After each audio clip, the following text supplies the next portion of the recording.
Students, welcome again to your science class. In 7th class we are still reading about your second chapter bachcho, which is nutrition in animals, and in this chapter we had already learned many of topics. Now we are studying about the digestion in human, and in this chapter we have already learned some parts of digestive system of humans, or human digestive system, like buccal cavity, structure of teeth, tongue, and types of teeth, digestion in mouth, esophagus. Now we have learned about the absorption in the small intestine, because we have already learned about the digestion in small intestine in yesterday's videos.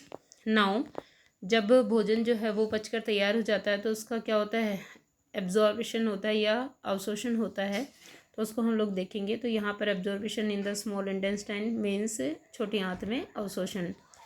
The digested food can now pass into the blood vessels in the wall of the intestine. देखिए, small intestine होती है, उसकी wall के अंदर बहुत सारी blood vessels का net होता है. This process is called absorption. यहाँ से पचा हुआ भोजन means totally digested carbohydrate, proteins and vitamins जो है वो एब्जॉर्ब किए जाते हैं. किसके द्वारा? ब्लड वेसल्स के द्वारा ब्लड में एब्जॉर्ब कर लिए जाते हैं by the inner wall of small intestine, and this process is called absorption. इसको हम लोग क्या कहते हैं? अवशोषण कहते हैं. You will do the definition of absorption from here. The inner wall of the small intestine have thousands of finger like outgrowths. देखो, स्मॉल इंटेस्टाइन की आंतरिक जो भित्ति होती है उसके अंदर हजारों उंगली के जैसे उभार होते हैं. These are called villi. ठीक है. और विलाई सिंगुलर क्या है? विलस. मतलब इनको हम लोग कहते हैं रसांकुर. क्या कहते हैं? रसांकुर. ये एक अतिवृद्धि होती है, उंगली जैसे अंदर से बहुत कोइल्ड होती है. ये जो inner wall of small intestine है, ये क्या करते हैं? विलाई जो है वो क्या करते हैं? Can you guess what the role of villi could be in the intestine. Intestine के अंदर विलाई का क्या रोल है? क्या आप ये इमेजिन कर सकते हैं? That will increase the surface area of absorption of the digested food. देखो बेटा, ये जो डाइजेस्टेड फूड होता है उसके अवशोषण के लिए बहुत सारा स्पेस प्रदान करते हैं, या उसके एब्जॉर्बेशन के लिए जो है स्पेस या सरफेस बढ़ा देते हैं. digested food, each villus has a network of thin and small blood vessels. Her villi के अंदर जो है वो स्मॉल या पतले जो है पतली रक्त केशिकाओं का जाल होता है क्लोज टू इट्स सरफेस. इसके सरफेस में the surface of the villi absorb the digested food materials. और इसका विलाई का जो सरफेस होता है वो डाइजेस्टेड फूड को एब्जॉर्ब करता है. The absorbed substance are transported via the blood vessels to different organs of the body. और ये जो एब्जॉर्ब फूड है, ये ब्लड वेसल्स के द्वारा हमारे बॉडी के डिफरेंट पार्ट्स को जो है वो क्या किया जाता है? ट्रांसपोर्ट किया जाता है. Where they are use to build complex substance. जहाँ पर ये क्या कर लिए जाते हैं? जटिल पदार्थों को बनाने के लिए काम में ले ली जाते हैं. Such as the proteins required by the body. जैसे कि प्रोटीन जो है वो बॉडी के लिए जो रिक्वायर होते हैं उनको बनाने में. दिस इज़ कॉल्ड असिमिलेशन, है ना. और इसको हम लोग क्या कहते हैं? असिमिलेशन या स्वांगीकरण कहते हैं. स्वांगीकरण मीन्स क्या होता है? जब हम लोग when we burn the digested food and use it is called assimilation. इसको हम स्वांगीकरण कहते हैं. In the cells glucose break down with the help of oxygen. Cells के अंदर जाकर जो ग्लूकोज है, which is the type of digestive carbohydrate or unit of carbohydrates. Glucose break down with the help of oxygen into carbon dioxide and water. किस में टूट जाता है ग्लूकोज? सेल्स के अंदर कार्बन डाइऑक्साइड और वाटर के अंदर, है ना. these the both are wastage. ये जो है वेस्टेज हैं which is made in process of digestion, जो कि डाइजेशन में बनते हैं. And energy is released. और इस प्रोसेस में एनर्जी रिलीज हो जाती है. The food that remains undigested and unabsorbed. जो फूड अनडाइजेस्टेड और अनएब्जॉर्ब्ड बच जाता है, जिसका अवशोषण नहीं होता और जो पूरी तरह कम्प्लीटली डाइजेस्ट नहीं होता, वो enters into the large intestine. Because the large intestine comes after small intestine. तो ये कहाँ से पास होता है? स्मॉल इंटेस्टाइन से लार्ज इंटेस्टाइन में चला जाता है अनडाइजेस्टेड और अनएब्जॉर्ब्ड फूड.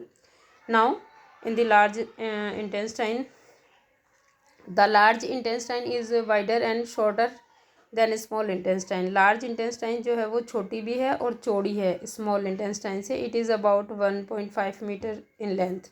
ये लगभग 1.5 मीटर लंबी होती है। Its function is to absorb water and some salt. देखिए यहाँ पर किसी तरह का कोई डाइजेशन नहीं होता है फूड का, केवल एब्जॉर्प्शन होता है, वो भी किसका, water and some salts from the undigested food. जो अपचित भोजन है उससे कुछ लवणों का और पानी का पुनः अवशोषण होता है।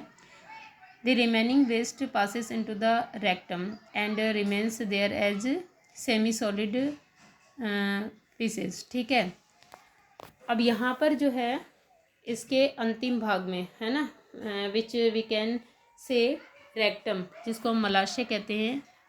जो लार्ज इंटेस्टाइन है उसका लास्ट वाला जो फूला हुआ बैग लाइक स्ट्रक्चर है उसको हम लोग रेक्टम कहते हैं। यहाँ से ये आधा पचा हुआ भोजन अर्ध ठोस के अंदर कहाँ चला जाता है, रेक्टम में चला जाता है बच्चों। ठीक है, और the faecal matter is removed through the anus from time to time. अब ये जो अपशिष्ट है ये टाइम टू टाइम बॉडी से बाहर क्या कर दिया जाता है, उत्सर्जित कर दिया जाता है एनएस के द्वारा। This is called egestion. इसको हम लोग क्या कहते हैं, इगेशन या उत्सर्जन कहते हैं। नाउ एक कंडीशन और a disease which we can say diarrhoea. Sometime you may have experience the need to pass watery stool frequently. कभी कभी आपको जो है वो पानी जैसे दस्त लगते हैं। This condition is known as diarrhoea. इस कंडीशन को हम लोग क्या कहते हैं, दस्त लगना या पेजिस कहते हैं। It may be caused by an infection. ये किसी भी संक्रमण के द्वारा, फूड पॉइजनिंग के द्वारा और इनडाइजेशन या अपच के द्वारा हो सकता है। It is very common in India. ये इंडिया में बहुत कॉमन है, पर्टिकुलरली अमॉन्ग चिल्ड्रंस, ज़्यादातर या साधारणतः बच्चों में। Under severe condition it can be fatal.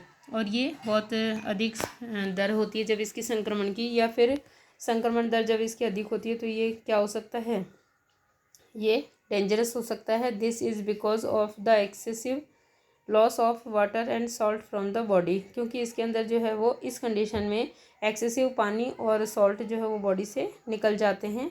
दस्त के साथ में diarrhoea should not be neglected. Diarrhoea को हल्के में नहीं लेना चाहिए। Even before A doctor is consulted the patient should be given plenty of boiled and cooled water. जबकि पेशेंट को जो है डॉक्टर के पास ले जाने से पहले भी पानी उबालकर ठंडा करके with A pinch of salt and sugar, उसमें एक चुटकी नमक और शुगर मिला करके घोल करके उसको दे देना चाहिए। This is called oral rehydration solution. Means ORS का फुल फॉर्म है ये, जीवन रक्षक घोल। ORS के पैकेट देता है ना आपको डॉक्टर लिख करके, उसको पीने होते हैं पानी में घोल कर। उसको हम घर पे भी तैयार कर सकते हैं। उसका फुल फॉर्म है ओरल रिहाइड्रेशन सॉल्यूशन। यानी पानी को पुनः पूरा करने के लिए या सोडियम को पुनः पूर्ति करने के लिए ORS दिया जाता है, ORS के पैकेट दिए जाते हैं। So students, you will do from here what is ORS, what is diarrhoea, what is egestion, ठीक है, असिमिलेशन,